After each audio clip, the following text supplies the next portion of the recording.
This is a fairy tale on a princess named Cinderella. Once upon a time, a girl named Cinderella lived with her stepmother and two stepsisters. Poor Cinderella had to work hard all day long so the others could rest. It was she who had to wake up each morning when it was still dark and cold to start the fire. It was she who cooked the meal. It was she who kept the fire going. The poor girl could not stay clean from all the ashes and cinders by the fires. What a mess! Her two stepsisters laughed, and that is why we call her Cinderella. One day, big news came to town. The king and queen were going to have a ball. It was time for the prince to find a bride. All of the young ladies in the land were invited to come. They were wild with joy. They would wear the most beautiful gowns and fix their hair extra nice. Maybe the prince would like them. At Cinderella's house, she now had an extra work to do. She had to make two brand new gowns for her stepsisters. Faster! Shouted one stepsister. You call that a dress? Screamed the other. Oh dear, said Cinderella. When can I? The stepmother marched into the room. When can you what? Well, said the girl, when will I have time to make my own dress for the ball? You! Yelled the stepmother. Who said you were going to the ball? What a laugh, said one stepsister. Such a mess! They pointed at Cinderella. All of them laughed. Cinderella said to herself, when they look at me, maybe they see me a mess. But I am not that way, and if I could, I would go to the ball. Soon the time came for the stepmother and stepsister to leave the big party. Their fine carriage came to the door. The stepmother and the stepmother and stepsisters hopped inside, and they were off.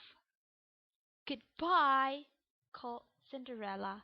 Have a good time. But her stepmother and stepsister did not turn around to see her. Ah, me, said Cinderella sadly. The carriage rolled down the street. She said aloud, I wish I could go to the ball too. Then, poof! All of a sudden, in front of her was a fairy. You call?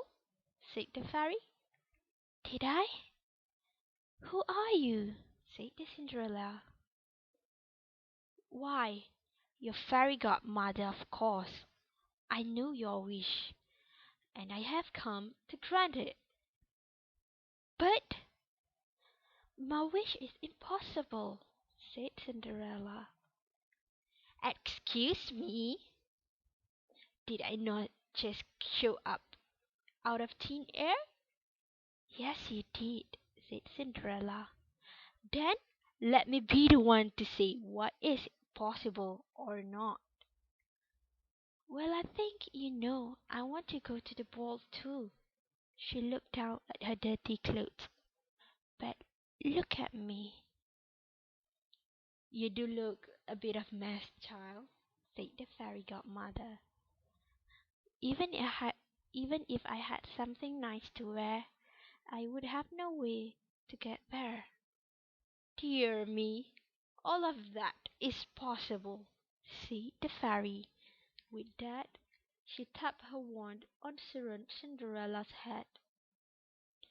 At once, Cinderella was all cleaned. She was dressed in beautiful blue gown. Her hair was set up high on her head, inside a golden band. This is wonderful, said Cinderella. Who said I was done? Said the fairy godmother. She tapped her wand again. At once a beautiful carriage came to be with a driver and four white horses. Am I dreaming? Said Cinderella, looking around her. Is it as real as it can be? Said the fairy godmother. But there is one thing you must know. What is that? All of this lasts only to midnight. Today, at the stroke of midnight, it will be all over. Everything will go back to how it was before.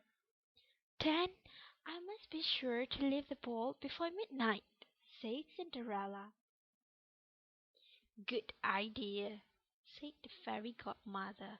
She stepped back. My work is done. And with that, the fairy godmother was gone. Cinderella looked around her. Did that even happen?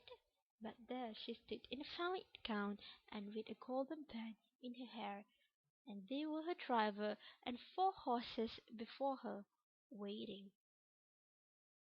"Coming?" called the driver. She stepped into the carriage, and they were off.